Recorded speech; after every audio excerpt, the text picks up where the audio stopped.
Good morning students.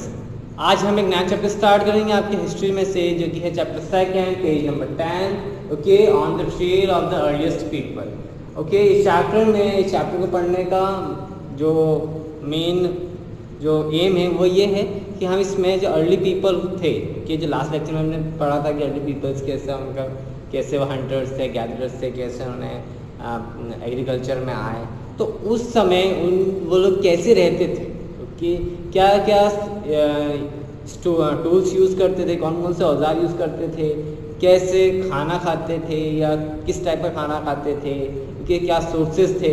इस chapter में हम ये पढ़ेंगे। ओके, सो आइए हम स्टार्ट करते हैं चैप्टर को। ओके, तो अगर हम लास्ट चैप्टर से ही यहाँ हम उठाए हिस्ट्री में, जब हमने फर्स्ट चैप्टर पढ़ा था उसमें हमने ये पढ़ा था कि early peoples are hunters and gatherers. Hunters यानी शिकारी और गैदरर्स यानी वो इंसान जो कि चीज़ें इकट्ठी करता है। गैदर का मतलब ये था, वो गैदर क्या करते थे, अपना खाना, फल होगी, सब्जी होगी, है ना, जो भी उनका खाना होता था। तो अब हमने एक और चीज़ उसमें ध्यान दी होगी आपने, कि जब वो ऐसे हंटर्स और गैदरर्स थे तब वो एक जगह से दूसरी जगह मूव करते थे। तो उसका भी मैंने कारण दिया था कि एक ही जगह पे रहते रहते उनका खाना खत्म हो जाता था, है ना। फल हो गए, वेजिटेबल्स हो गए, एक समय तक एक टाइम ऐसा आएगा कि जब वो ख़त्म हो जाएंगे, तब आपके खाने को जब कुछ नहीं होगा, और जब वाइल्ड एनिमल्स को या फिर एनिमल्स को भी पता चल जाएगा यहाँ पे शिकारी रह रहे हैं, तो वो जगह आएंगे ही नहीं, तो खाना ऑब्वियसली बात है उन पर सप्लाई नहीं होगी। तो इसीलिए उनको एक जगह से दूसरी जगह ट्रैवल करना रहता था। So early humans were hunters and gatherers, और वो 100 किलोमीटर ट्रैवल कर जाते थे सिर्फ खाना और पानी ढूंढने के लिए। तो उसमें से जो वो मेन चीज़ जो मैं आपको बताऊं, क्या करते थे, हंटिंग में वो एनिमल्स को हंट करते थे और मछली पकड़ते थे, फिश, कैचिंग फिश, और बर्ड्स हो गई, ओके, और कलेक्ट करना है, गैदर करने में वो लोग फ्रूट्स हो गए, रूट्स हो गए। कुछ ऐसी रूट्स होती हैं जैसे कि आप स्वीट पोटैटो हो गया, जिसको कि हिंदी में शकरकंदी कहा जाता है, वो रूट ही है जो कि हम खाते हैं। ओके, नट्स हो गए, नट्स में कुछ भी हो सकता है, काजू हो गए, बादाम हो गए, बहुत सारी चीज़ें हैं। सीड्स यानी बीज हो गए। ओके, पत्ते भी खाते थे, लीव्स जैसे हम खाते हैं, आज हम पालक खाते हैं, मेथी खाते हैं, कहीं ना कहीं लीव्स होती हैं। ओके, पर हम पका ही खाते हैं, वो उस समय कच्चे ही खाते हैं। स्टॉक्स, एग्स, अंडे हो गए, ये सब उनको फूड में मिलता था, इसीलिए उनको हंटर्स और गैदरर्स कहा जाता था। Hunters or gatherers could not stay at one place for long, because if they did so, all the plant and animal resources of that place would get consumed by them. अब वो एक जगह पे इसलिए नहीं रह पाते, जैसे मैंने लास्ट लेक्चर में आपको बताया था, मतलब हमने हिस्ट्री पढ़ा था कि खाना खत्म हो जाता था, और जब खाना खत्म हो जाएगा तो फिर वो जिएंगे कैसे, इसीलिए वो एक जगह दूसरी जगह ट्रैवल करते थे। तो इसमें सबसे मेन कारण ये जो जब ट्रैवल करने का उनका पैटर्न ये था कि वो एनिमल्स का पीछा करते थे।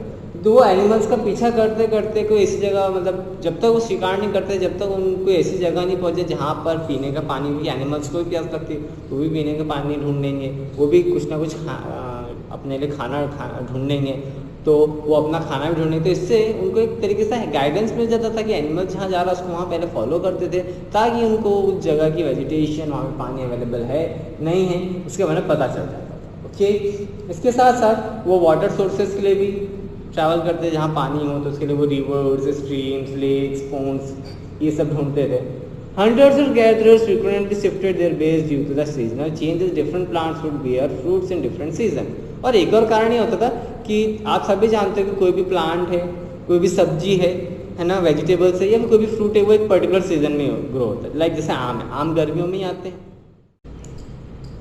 अभी लाइक जैसे आपको एग्जांपल दिया, किसी आम का सीजन है, तो आम कब ग्रो, किस सीजन में ग्रो होता है, in the summer season. Okay, गर्मियों में ग्रो होता है। बट लेकिन गर्मी जब खत्म हो जाएगी, तब आम का पेड़ में आपको फ्रूट्स नहीं मिलेंगे, आम नहीं मिलेंगे, तब उस समय हमारे जो एंशिएंट पीपल्स थे उस समय फिर उनको इस वजह से भी उनको प्लेसेस चेंज करनी रहती है। सो इसीलिए सीजन वाइज सीजन भी उनको प्लेसेस चेंज करनी रहती थी। ओके, इस एंड समटाइम्स वो अपने फ्रेंड से भी मिलने जाते थे। ओके, अब जो एनिमल्स होते थे, स्पेशली जो वाइल्ड एनिमल्स होते थे, वो काफ़ी स्ट्रांग रहते थे, है ना, ह्यूमन से काफ़ी स्ट्रांग रहते हैं। ओके, पहले भी और आज भी, और काफ़ी तेज रहते हैं। तो हंटिंग और गैदरिंग में भी अपनी स्किल्स चाहिए रहती हैं, अपना नॉलेज चाहिए रहता है कि आप तभी जाके आप शिकारी बन सकते हो, आप शिकार कर सकते हो। अगर आपके पास प्रॉपर नॉलेज नहीं है या फिर आपके स्किल्स नहीं है तो हो सकता है कि आप उल्टा उन जानवरों के, उन एनिमल का शिकार बन जाओ। ओके, अब इसके साथ साथ फूड्स को गैदर करने के लिए भी एक स्पेशल स्किल्स की रिक्वायरमेंट होती है। ओके, जैसे कि बहुत सारे ऐसे फ्रूट्स, वेजिटेबल्स, लीव्स ऐसी होती है जो कि हमारे लिए अच्छी होती हैं, मीन्स हमारी बॉडी के लिए अच्छी होती है। बहुत सारे फ्रूट्स, वेजिटेबल्स, लीव्स ऐसे होते हैं जो कि पॉइजनस होते हैं ना, जहरीले होते हैं।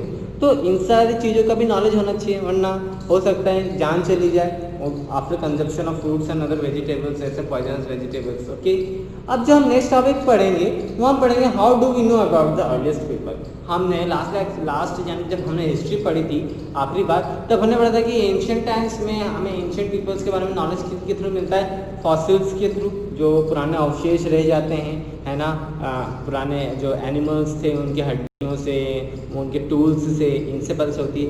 ओके, इसके साथ साथ एक और चीज़ से भी पता चलती है कि उस समय वो लोग जिन गुफाओं में रहते थे वो लोग पेंटिंग्स ड्रॉ करते थे कि हम कैसे शिकार करते हैं, हम अपना फेस्टिवल्स कैसे मनाते हैं। ओके, इसके साथ साथ उस समय एनिमल बोन्स जो हमें फॉसिल्स मिले थे, उनके बर्तन, ओके, जो भी वो सामान यूज़ करते थे, उन सारी चीज़ों से हमें पता चलता है कि कितने साल पुराना, जो हमारे आर्कियोलॉजिस्ट होते हैं वो पता लगाते हैं कि कितने साल पुराना और उस समय जीवन शैली कैसी थी एंशिएंट पीपल्स। ओके, आज हमारे पास सारे टूल्स हैं।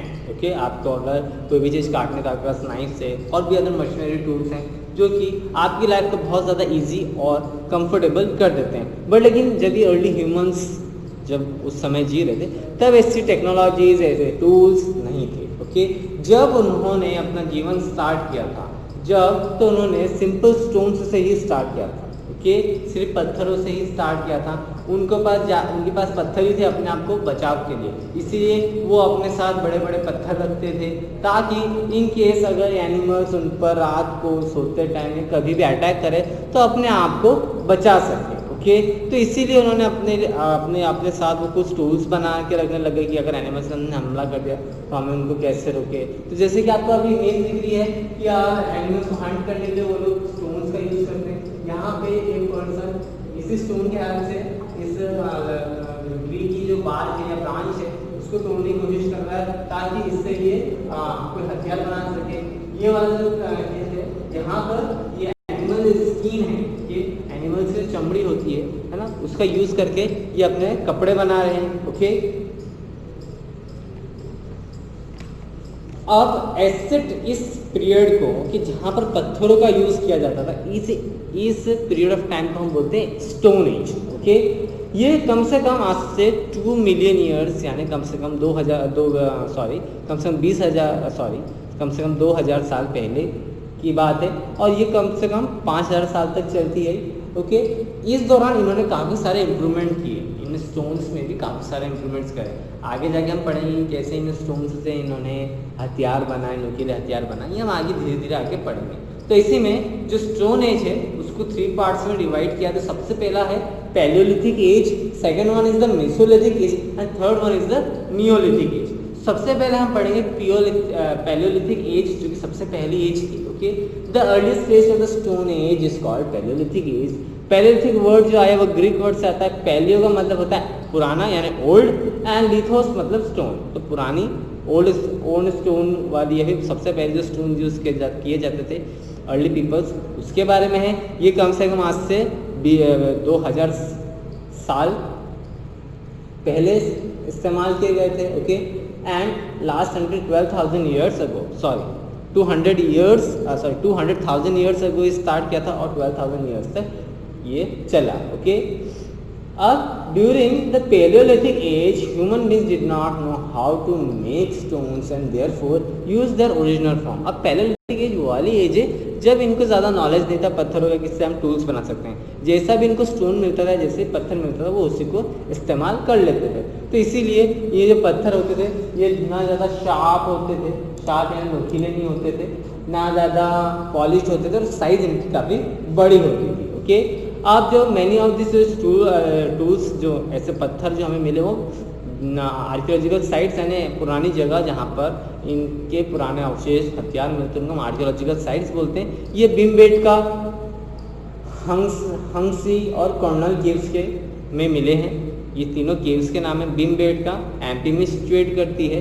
भीमबेटका केव्स भोपाल से 22 से 23 किलोमीटर दूर रायसेन हिल्स पर भीमबेटका केव्स है, जहाँ पर ये केव्स है जहाँ पर हमें इन पत्थरों के अवशेष मिले हैं। अब जो नेक्स्ट आता है पैलियोलिथिक एज। ओके, यहाँ पे टूल्स में थोड़ा एडवांसमेंट हुआ। इनके पत्थरों के जो टूल्स इन्होंने बनाए थे इनमें एडवांसमेंट हुआ। इस एज को हम मिडिल एज के नाम से भी जानते हैं और मीसोलिथिक एज के नाम से भी जानते हैं। ओके, अब ग्रीक वर्ड में मीसोस का मतलब होता था middle. Okay, middle age. Okay, ये कम से कम 2000 साल तक चली। ये वाली एज कम से कम 2000 साल लंबी चली। ओके, काफ़ी शॉर्ट टाइम था। पेलोलिथिक एज काफ़ी लंबे समय तक चली थी। मेसोलिथिक एज थोड़े कम शॉर्ट ऑफ टाइम के लिए चली age compare to paleolithic age. Stone tools and weapons of this era known as metaliths were sharper, harder and stronger than paleolithic age. इस एज के जो स्टोन्स थे वो काफ़ी शार्प थे, वेल पॉलिश्ड थे, स्ट्रांग थे। ओके, मैं इसको माइक्रोलिथ्स भी बोला जाता है क्योंकि ये जो एज थी इनमें जो स्टोन्स मिलते थे काफ़ी शार्प रहते थे, यानी काफ़ी नुकीले रहते थे, काफ़ी हार्ड रहते थे, स्ट्रॉन्गर तो मजबूत भी रहते थे, काफ़ी अच्छे से वेल पॉलिश्ड थे। Okay, the predecessors by the time had started attaching tools to the bone and wooden handles, creating new tools such as axes and sickles. Okay, आपकी बुक में इसकी इमेज है, देखिए यहाँ पर इनके पत्थरों की साइज में आपने देखा होगा थोड़ा पतले हो गए हैं, इनके नुकीले हो गए हैं, ब्लैक शेप्ड हो गए, अलग अलग शेप्स में इन्होंने बना के ना स्टार्ट कर दिया था। इस यहाँ तक आते आते इनको एक और चीज़ इन्होंने अपने अंदर डेवलप कर ली थी कि इन्होंने लकड़ियों के साथ बांध के एज अ हथियार, एज अ नुकीला हथियार इन्होंने बनाना स्टार्ट कर दिया। फिर नेक्स्ट जो आती है एज वो आती है mesolithic age. Mesolithic age obviously neolithic age आती है। Neolithic age basically mesolithic age के बाद आई। ये कम से कम 5000 साल तक चली, यानी मीसोलिथिक एज से ज़्यादा टाइम तक चली। इस पीरियड ऑफ टाइम में इन्होंने अपने हथियार और ज़्यादा एडवांस कर लिए और ज़्यादा धारदार कर लिए। ओके, बहुत ज़्यादा शार्प कर लिए। इसी दौरान इन्होंने यहाँ पे शेप देना स्टार्ट कर दिया। देखिए यहाँ पे इन्होंने कुल्हाड़ी बना ली, सीकल्स बना लिए, हैमर्स बना लिए। ओके, इसको हम सीकल्स बोलते हैं। ओके, नाइफ हो गई, ये नाइफ हो गई, सीकल्स हो गए, हैमर हो गए, फिर कुल्हाड़ी हो गई, स्टोन एंड पेटल, मसाला वसाला कुछ पीसने के लिए, कोई भी चीज़ पीसने के लिए। ओके, ये हैमर्स हो गए। तो यहाँ तक आते आते इंसान काफ़ी सारा ज़्यादा एडवांस हो गया। ओके, और कहीं ना कहीं मॉडर्नाइजेशन यहाँ से स्टार्ट हो गया। अब जो हम थोड़ी देर पहले बात करती केव में पेंटिंग, मैंने आपको बताया पेंटिंग्स मिल रही थी। अभी हमने थोड़ी देर पहले पढ़ा भीमबेटका में हथियार मिल रहे। इसके अलावा और भी अदर इंफॉर्मेशन हमें इन टूल से, केव पेंटिंग से इसके अलावा और मिलती थी। केव पेंटिंग में हमें बेसिकली वाइल्ड एनिमल्स की ड्राइंग पाई जाती थी। ओके, इसके साथ साथ वो जो भी त्यौहार बनाते थे या इंजॉय करते थे या मस्ती करते थे उसके बारे में ड्राइंग बनाते थे। उस समय वो किस टाइप की पूजा करते थे, कौन से देवी देवता को मानते थे, उसकी पिक्चर्स लगा रखी थी। Okay, the earliest people use bright colours from minerals like charcoal और iron ore for this painting. उस समय कलर्स नहीं होते थे तो जो उनको नेचुरल कलर्स मिलते थे उसी का इस्तेमाल करते थे। उसी में चारकोल यानी कोयले का नाम आता है, और भी अदर नेचुरल इंग्रेडिएंट्स होता है, टर्मरिक हो गई, कुछ फूल से कुछ पाउडर बना के उससे रंग बनाते थे। तो काफ़ी सारे नेचुरल कलर्स यूज़ करते थे। ओके, यहाँ पर हमने स्टोन एज पूरी कंप्लीट कर ली है। ओके, नेक्स्ट लेक्चर में इसके आगे का हम स्टडी करेंगे।